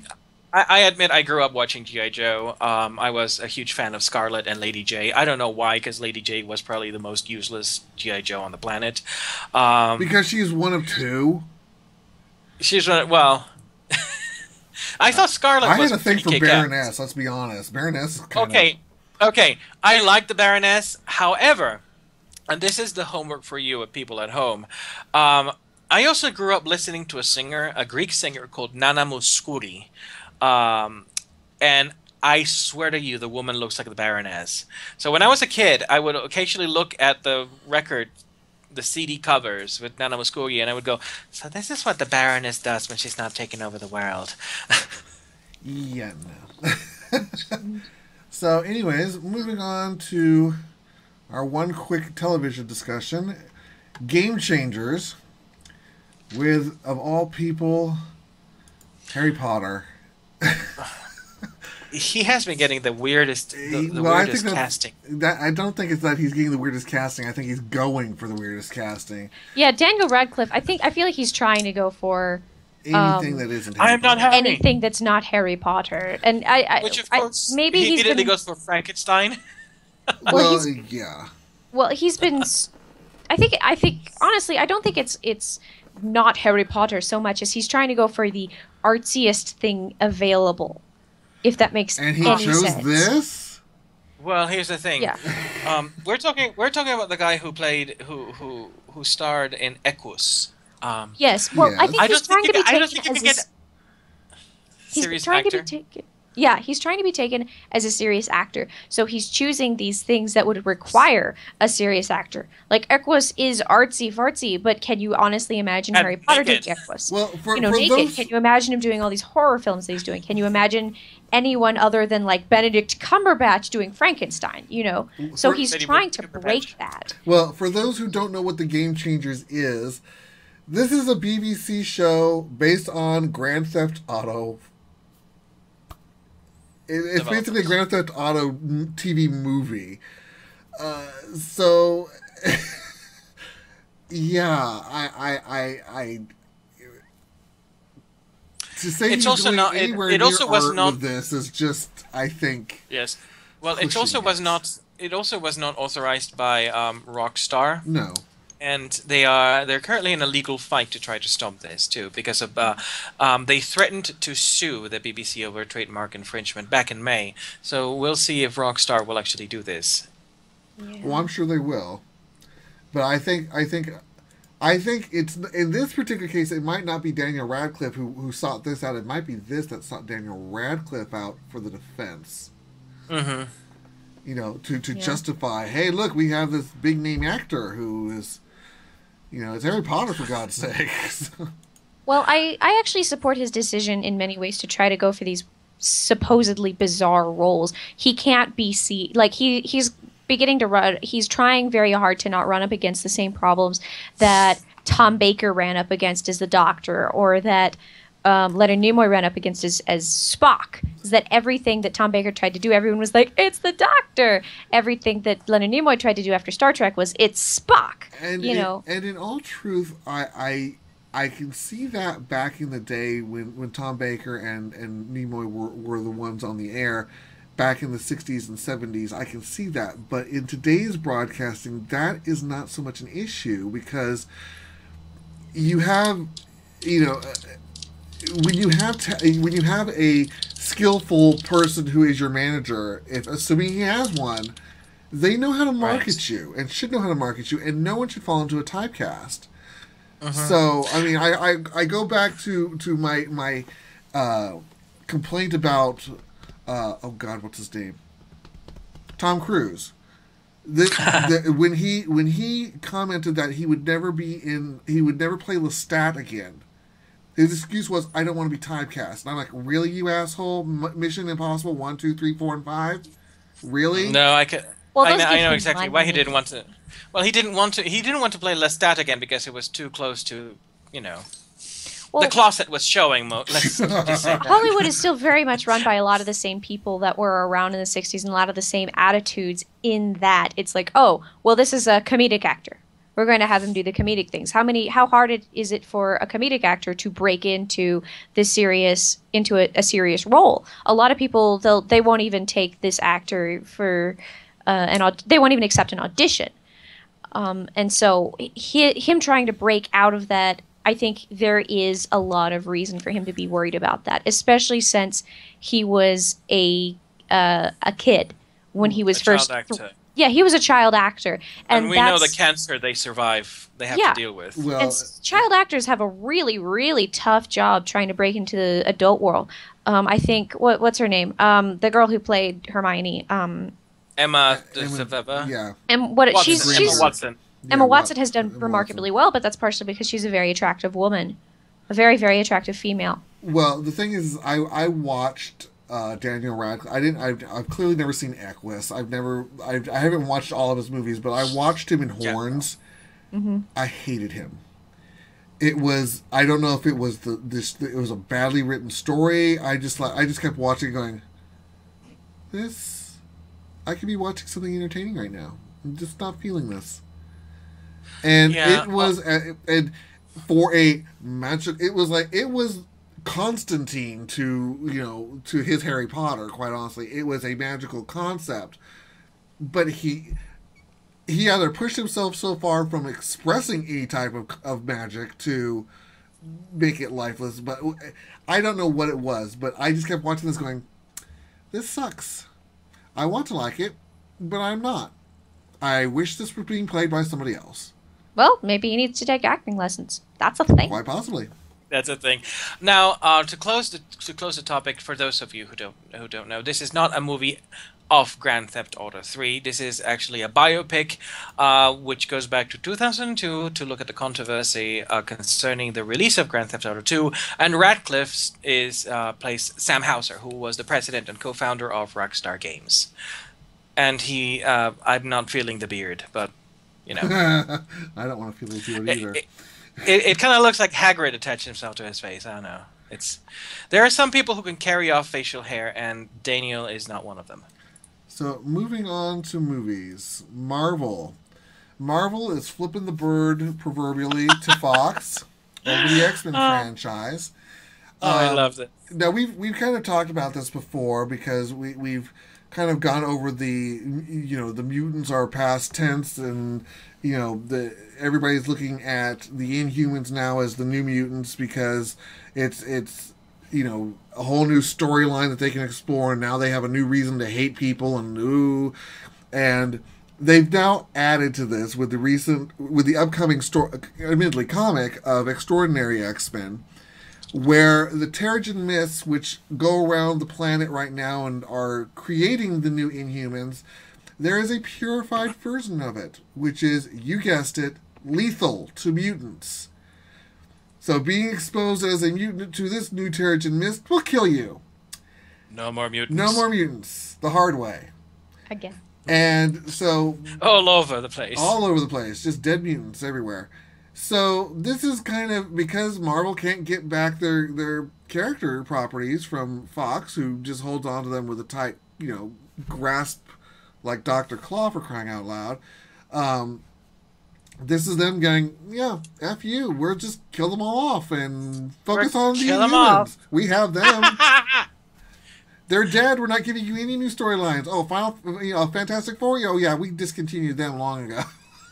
Screw you. So this is kind of them hedging their bets. I think if X-Men Apocalypse fails horribly, I'm going to lose all my X-Men titles. I can just see it. Now, on the good side, it appears that they have actually taken fan feedback and changed that goddamn awful Apocalypse costume. Maybe. But we've seen pictures of the new costume, and it actually looks like... But pictures can be Apocalypse. photoshopped, so until I'm sitting in the theater seeing it live... because the picture that I saw looks good. Does it quite look like him? No, it still has some of that weird Piccolo vibe to it. But it looks a lot better than it did. And if that shows up on the screen, I'll be happier. But you don't trust it because I don't trust it. I can Photoshop that to look better than frickin' it did. So we'll see. I mean, if I can Photoshop it to look like what I can Photoshop it to have a horse's head, for crying out loud. So yeah. Until I actually see the damn thing up on the screen, I'm not going to believe it. So let's go back to one of the topics we had to sideline before the Coles got here, and that was more reasons to hate Batman versus Superman. This basically, I called it that because I came across an article, and it's all back to I'm just going to quote this. Initially, I thought, I'm older. It doesn't seem like the right fit for me. This is when Ben Affleck was being offered the position of Batman. And then Zach pitched me his concept for an older, more broken, kind of fucked up Batman. It was something we haven't seen. We have seen that Batman was willing to cross the line to protect people, that vigilantism has been part of his character all along, and we're tapping into the mentality when faced by something that is potentially deadly as Superman. Okay, yeah, okay. We want to assume that Batman has reached this point in his life and career as a superhero, and Batman represents a sort of philosophical change. And Superman represents a sort of philosophical Yes, thank you. Superman represents a sort of philosophical change. He is a paradigm shift for Batman. I've been fighting criminals all my life, trying to find justice, and now I'm confronted with the concept that is transcendent to me. In the face of Superman, a man robbing a bank doesn't matter. And I'm like, what? You clearly have no concept of Batman at all.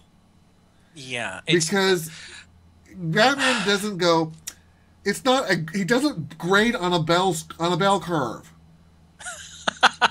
It's wrong or it's right. Batman is an absolutes here. Yes, it's a very thin line between the absolutes, but it's an absolute. He's more of a Wellesian utilitarian, whereas Superman's more of a Platonist, or at least a Neoplatonist, and Wonder Woman is an Aristotelian. That's where the three lay as far as philosophy goes. In a way, Batman is kind of a grumpy old man. He is kind of a grumpy old man, but he's not the kind that goes, well, he can pull a drag over me. I guess I just, I'm just not going to do this because it doesn't matter. No, that's not how Batman does. Well, that's not how I don't think that's how they're going for it, because he is actually going to confront Superman. He is actually seeing the problem, and he is trying to go for it. Yeah, but he's doing it. My problem is he's doing it in the tradition of Batman Returns. He's not doing it as Batman in his prime. He's not doing it as Batman new. He's doing it as Batman old, tired. Why am I here? Who is this young whippersnapper who can snap a planet in half? But at Which the same also time, adds- Cece was commenting a couple weeks ago about a discussion she was having with her boyfriend about how it doesn't fit with Ben Affleck being Batman, but with Ben Affleck being Bruce Wayne. Bruce Wayne. Did you It wanna, actually fits bizarrely well. And I was one of the people who's going, aha, Ben Affleck is Batman, that's a terrible decision. And he said, no, the fact that you think that Ben Affleck is Batman is a terrible decision means that it's brilliant. And I said, are you crazy? What are you trying to say? And he said, look, Batman is Bruce Wayne. Bruce Wayne is Batman. He's been Batman for years. He's one of the only people with the kind of, who's physically in the kind of shape to do this, who has the finances, who could feasibly be the Batman, but it doesn't actually occur to anyone. He never gets caught, even though he very obviously should be, because people look at Bruce Wayne and they say, that guy can't be Batman. So hiring someone as Bruce Wayne, who could not ever possibly be seen as Batman, actually makes a lot of sense. as opposed to the Batmans we've always been seeing who have ripped off their cowl every other time that somebody's on the screen that needs to know. Like, as an example, he said, as a counterpoint, Christian Bale as Batman. Everybody, like, you look at Christian Bale and you're like, that guy could be Batman. I can totally see that guy dressing up in a black hood and, like, trying to scare street thugs. Whereas you look at Ben Affleck, you're like, that looks like my dad or my uncle or that guy who lives across the street who has a cookout every single weekend. He doesn't look like the Batman. You're just, no, It's possibly. Funny. It wouldn't even occur to people. It's funny because one of the topics I wanted to talk about, I'll probably end up doing it next week with Mummer, with Assassin's Creed movie coming out, and they've got pictures of Michael Fassbender as the assassin, and I kept looking at that picture and I'm thinking, I don't know how you could possibly stealth assassinate anyone. If I saw you in a crowd, I just keep thinking, he's out to kill somebody. Yeah. Because that's Michael Fassbender in an assassin suit. Because that's the only thing you can... It's like, that fashion just doesn't match anything. You just stand out like a sore thumb, sir. Blending, you're doing it wrong. Blending, you're doing it wrong. It's like, that guy, he's going to do something. Yeah. I don't know what it is, but it probably involves a bomb. I'm sensing death and mayhem in his direction. I'm going to go this way. The one thing that does cause me some concern is what it means for the upcoming, the rest of the DC cinematic universe. If we're talking about Batman being old, broken down, close to the end of his career, we still have the Justice League movies coming in, and a Justice League without Batman. Yeah. And we already know that Dick Grayson is dead. So there's no Dick Grayson who's going to pick up the mantle of the Bat. I mean, now, mind you, there is a little bit of good news in all of this, and it's not so much for the movie as for the fact that one of Batman's co-creators, who has never been acknowledged until recently, is finally getting posthumous credit for at least the movie and television versions. And that is Bill Finger. I guess way back when he was there at the original creation of Batman, and because of some agreement between him and DC or whatever, he was literally never credited with any assistance or anything. So he is now dead, and they have decided to go back and now going forward to provide him with credit as a co-creator. He made some very good suggestions to the character when the character is being created, such as give him a cowl instead of a domino mask. Why is he wearing red?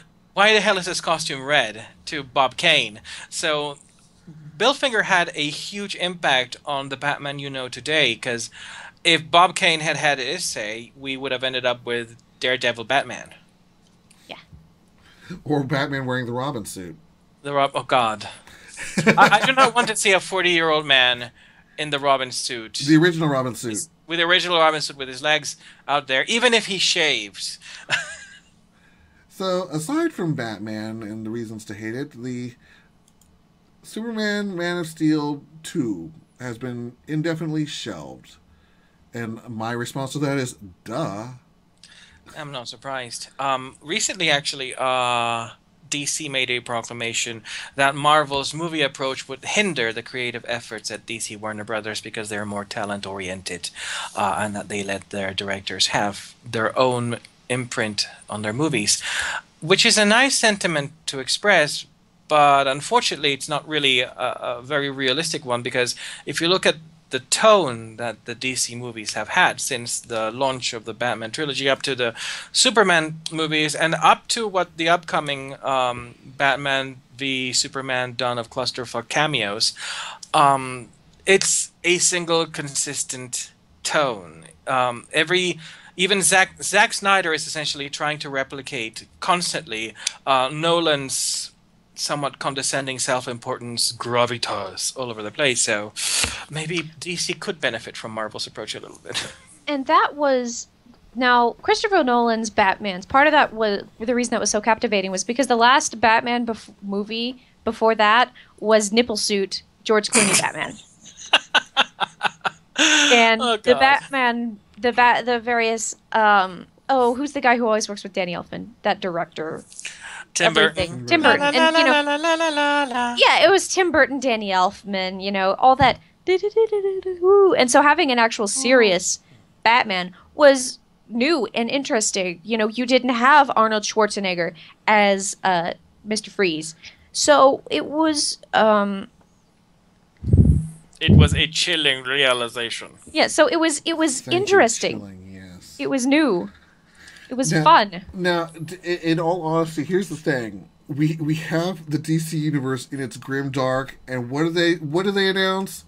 Freaking Booster Gold and Blue Beetle. Oh, okay. Sorry, This makes me a little bit happy, but also kind of... I'm afraid, because I'm seeing grim dark all of a sudden. Well, no, we do have the project director is Greg how do you pronounce his name? Greg Berlanti of Arrow, Flash, and Supergirl. So maybe people at Warner Brothers are not so clueless as to not realize that when we're talking about Booster Gold and Blue Beetle, it has to be a comedy, and it has to be lighthearted. I just hope to God they don't make it look like the Red Tornado release. Well... that just came out on Supergirl, when I thought, what the hell? You don't look like a robot. You look like something made of leather. What?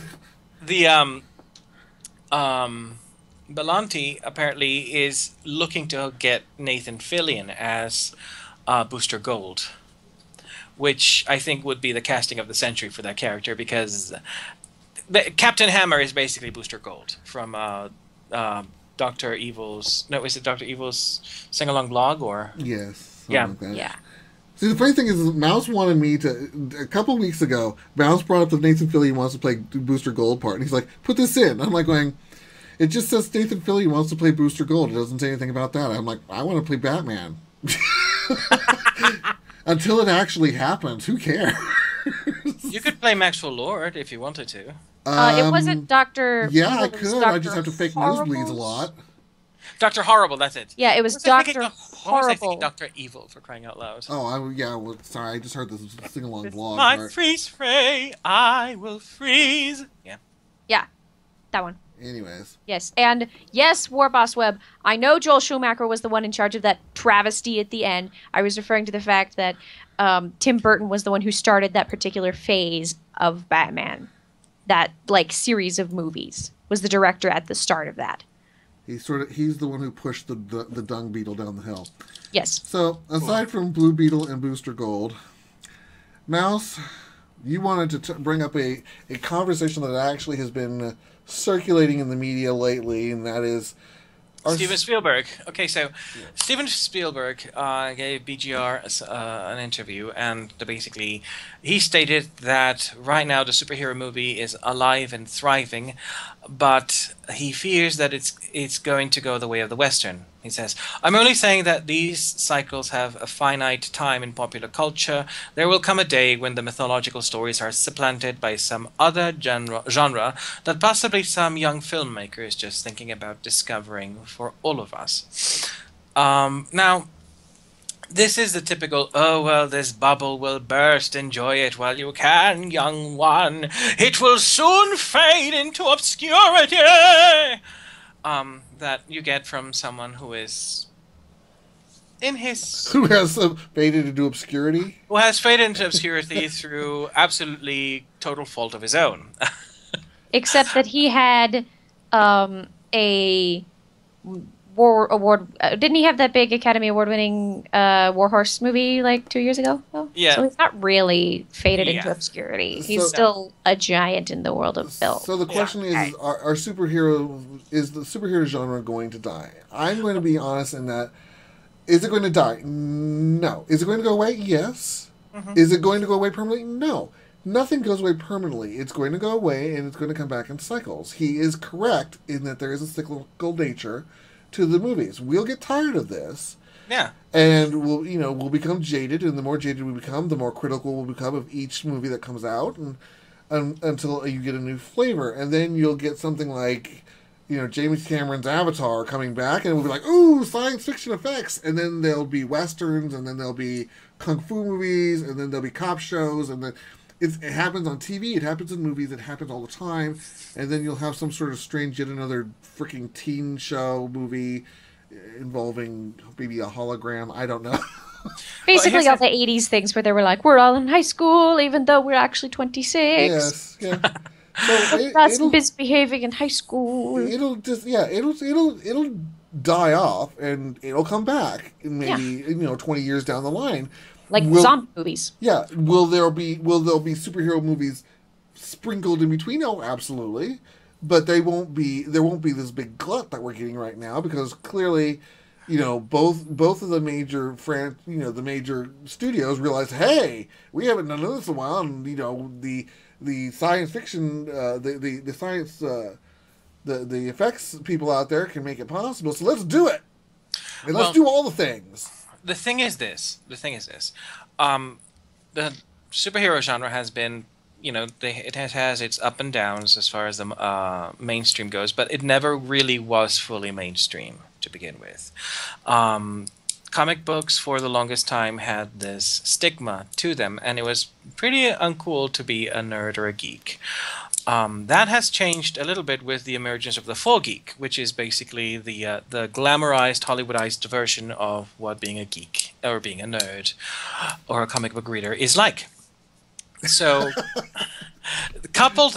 we coupled that with, because now being a geek, because you see Big Bang Theory, and suddenly that's being it's okay. You're no longer, at least as far as mainstream media is concerned, and how mainstream media represents you, you're no longer the underdog who is mocked at every single turn. Nowadays, you have movies that are coming out, etc., that target you specifically, and they break the box office, so suddenly you're cool, or at least you're alternative cool. The other element is that for the longest time, studios could not make superhero movies and do them right.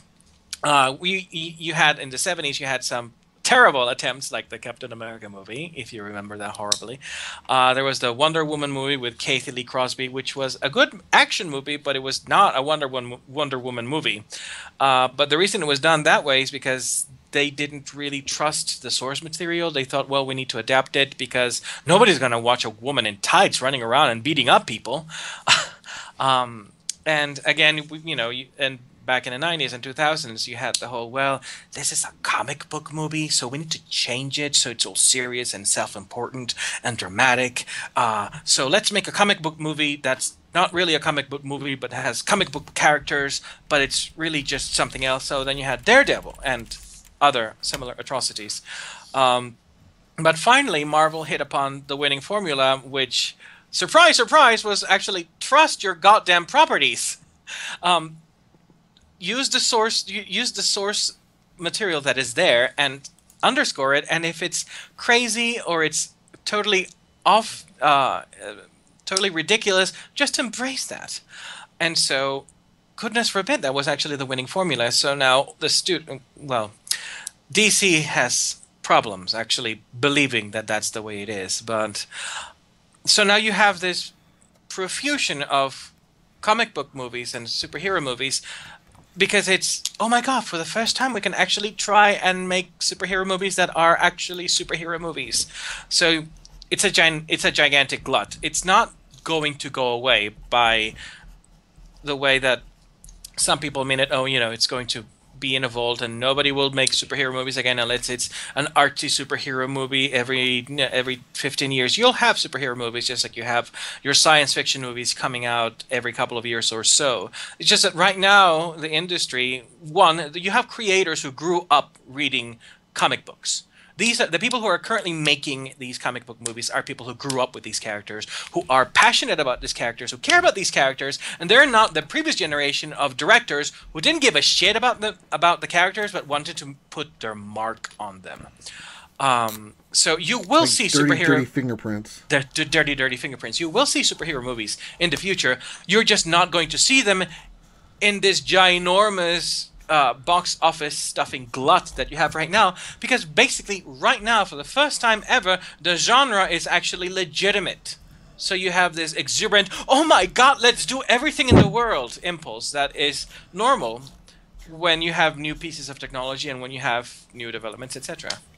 I think you did get slightly called out over here by Warboss Web about you forgot the Batman 1989 movie and how that affected. He said would not have allowed the modern comic book movie because that really laid the groundwork that made it okay to start making Batman and then the Marvel movies and such. Right. The Tim Burton movie, I think it's not something we usually need to mention because everybody remembers Batmania during the 80s, especially those of us who might have tormented our parents with constant replayings of the Prince single of the Bat Dance. And also some of those who watched that video and looked at the half thing and going, what the hell is going on in there? Well, I won't discuss the Batusi, so. Fun. This is a fun fact. I'm actually related to the Joker, to the original Joker. All right, so we've got less than 10 minutes, and we've got still one more topic to go to. So let's go ahead and move on to. I'm skipping Borderlands again. It's not. Borderlands is getting a movie. There you go. There you go. Lion Gates. Whatever. Lion Gate. And so the next topic that we have is Star Trek Beyond. Its release date was recently moved out 2 weeks. Mouse, what date does that put that out to? I forgot. I would be able to tell you, but Opera has frozen on me, ironically enough. Well, I knew it was something like... Well, anyway. I know Idris Elba has been cast for, I guess, the main villain. They have... Simon Pegg has confirmed he is not a Klingon. But aside from that, we don't know what he is or what part he plays. We do know the storyline, which is being kept very close to the chest, does not focus on Kirk and Spock. It, in fact, focuses more on Spock and Bones. Not like that last movie focused on Kirk and Spock. It was all Spock and Uhura, but I'm sorry. I'm sorry. Spock that was considered snarky and not true. In this, apparently, Spock is becoming more popular in this new franchise than Kirk is, which doesn't shock me in the slightest. That's kind of always been the case, though. Spock was always the one who was fetishized. Historically. Yeah. He was always a sex symbol. And it was always super confusing to everyone involved in the cast because he was like, he goes into heat stuff every 7 years, seriously. Yeah, well, that's because he's the untouchable one. Pon just translation for spring break. So they've got brand new costumes, brand new uniforms. I really, really liked the new uniforms. They're at least Kirk's looks sort of his was blue. I don't know why they went with blue with him as opposed to gold. But I'll be right back. It had more of a military uniform filled with a bit of a superhero vibe to it. It's kind of a jacket over coat thing. When they showed Scotty coming out a moment later, his still looked like the same original design, so it was kind of hard to tell, but it was a bad angle for him. Some of the shots from the set show a white-skinned female alien with black facial markings. Not much is known about her, but she does bear a distinct resemblance to the primitive aliens that Bones and Kirk were trying to escape in Star Trek Into Darkness. And they've also shown the heads of a couple other aliens on set, one of which I refer to as a cross between a manatee and a porcupine. And the other looks like the love child between Mr. Neelix from Voyager and the Jem'Hadar from DS9. There's no explanation as to who either of these two characters happen to be or what their role is, but I'm curious to see where this goes. I guess this is them actually breaking away from the the whole wink, wink, nod, nod, to everyone. This is not going to be the search for Spock, because clearly there can't be a search for Spock because, well, he's on the ship. Yep. So and the other one is dead. They can't nod back to the third movie of the original franchise. So this is supposed to be them actually going out on their 5-year. This would be actually, I guess, comparable to the beginning of the show. Mission. Yeah. The interesting thing that I like is that the movie is not directed by Abrams. It's Justin Lin directed, which could be interesting. Interesting. The one objection I had to the Abrams movies is that they didn't really feel like Star Trek movies to me. They felt like it was J.J. Abrams's audition reel to helm the Star Wars movies. Now, I liked the first Star Trek movie because in many ways it was a love song to the original series. There were so many throwbacks. It was very, very, very carefully, I thought, handled the material pretty well. The second one, I didn't personally care for it, but I know there were a lot of fans who were, and there were people who view it differently than I do, who think that it's still a good Star Trek movie, even if I personally don't. But I do think a change from Abrams would be a good idea. For one thing, lens flare hurts my eyes so much. Like I said, the only complaint I had about the second movie was there was so much, wink, wink, nudge, nudge. See what we did there? Wasn't that cute? We're total fun. Which just pissed me off the entire time. I mean, you want Khan to be back? Great. Tell the goddamn story, and don't do the whole, oh, look, we're going to do exactly what they did in the second movie, except reverse it because we're edgy. Yeah, I thought that was kind of ham-fisted, and that's really one of my biggest problems with the second movie is that I was just like, oh, really? Okay. Like there were just a number of times when I was thrown totally out where I was like, oh, that was really kind of sloppily done. Yeah, really? It pulls you out of the disbelief, unfortunately. It's so blatant. It doesn't even pull you. It smacks you out of it. But in any case, I think the change of a director might be good. I personally don't care for J.J. Abrams' second movie. I like the first one. I would like to see more of a return to the actual philosophical principles of the series. I'm kind of hoping that this will do that because it does force it back into the original series as opposed to the original movies. Mm-hmm. So I'm kind of hoping.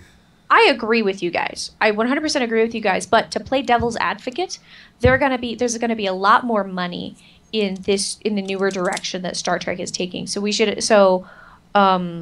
like with the newer movies, Star Trek was the old uncool thing to be a fan of. It was like, oh, Trekkies, ha ha ha ha. I was the butt of so many jokes as a Trekkie. And then Star Trek 2009 came out. And then suddenly everybody was a big fan of Star Trek. So of course, at the time, when Next Generation came out, it was the big argument of, are you a Trekkie or are you a Trekker? Yeah. Oh, gods. Yeah, and that was really bizarre to me. So distinction being Spock ears. Did you wear Spock ears? Yeah. So I was too young to participate in that debate at the time. So the big challenge is going to be for this new movie is going to be, especially if they decide to take that return to the to the philosophical discourse thing, is making sure that they don't lose the new fans as well, and that they continue to keep the part of that which appealed to so many people, appealed to a lot of people who were not self-professed Trekkies, and got them into the philosophical stuff, got them into this other stuff. We can still appeal to that group as well. Well, I think it's going to be very interesting now to see Star Trek versus Star Wars again. This is going to be a very interesting period coming up in the movies between how, as long as Star Trek can keep going forward, I will of course watch it. Although I did say I was going to be pissed off after the first one. I thought that science fiction had gone the way of the Western.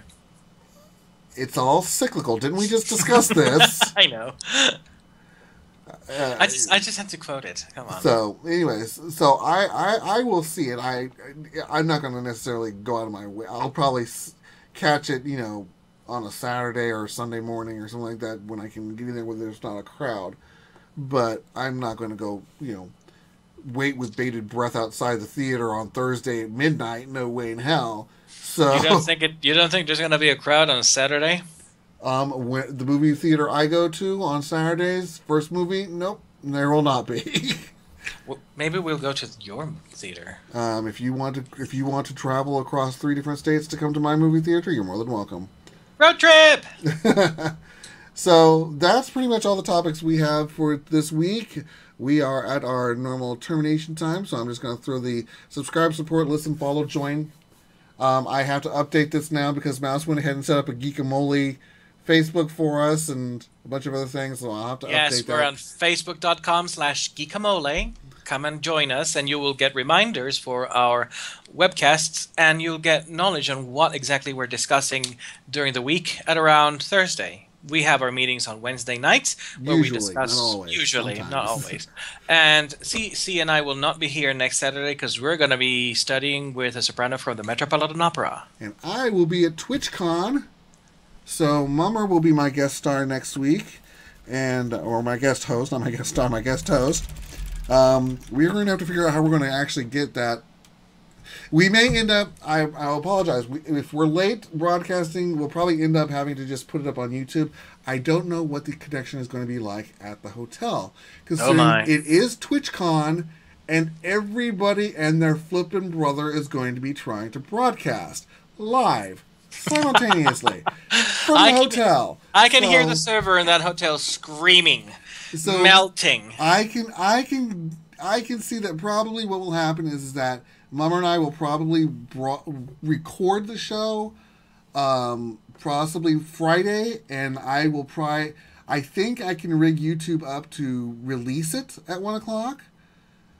If not, I will simply upload it late Saturday or Sunday when I get home.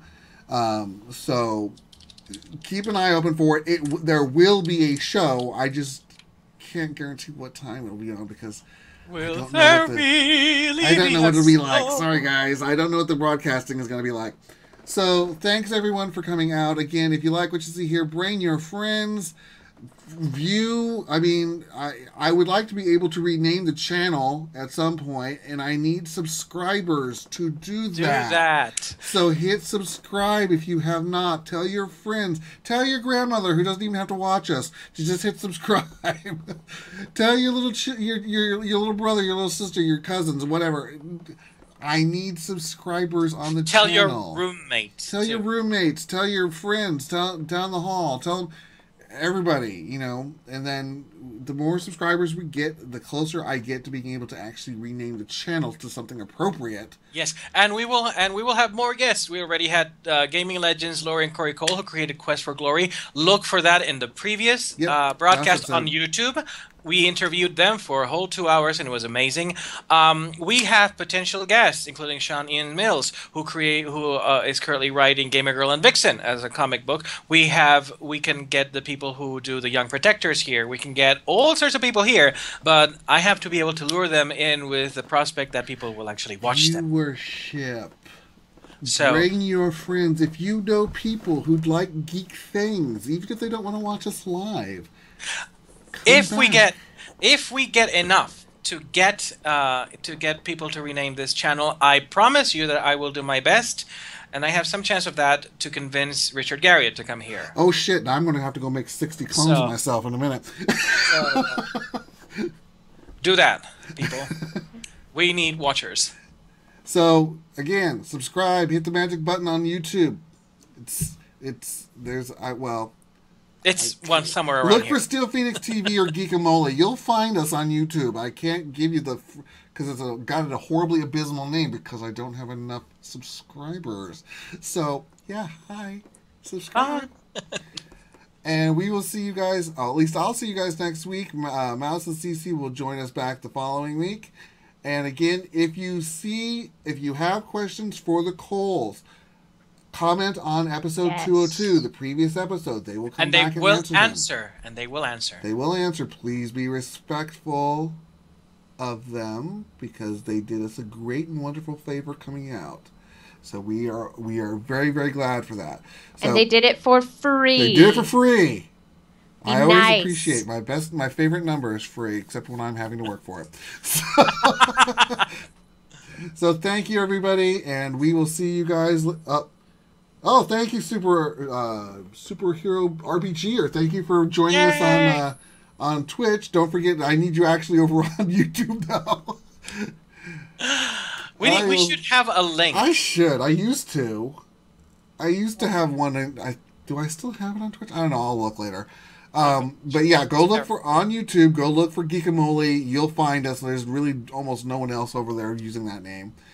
And we will see you guys next week. Peace out.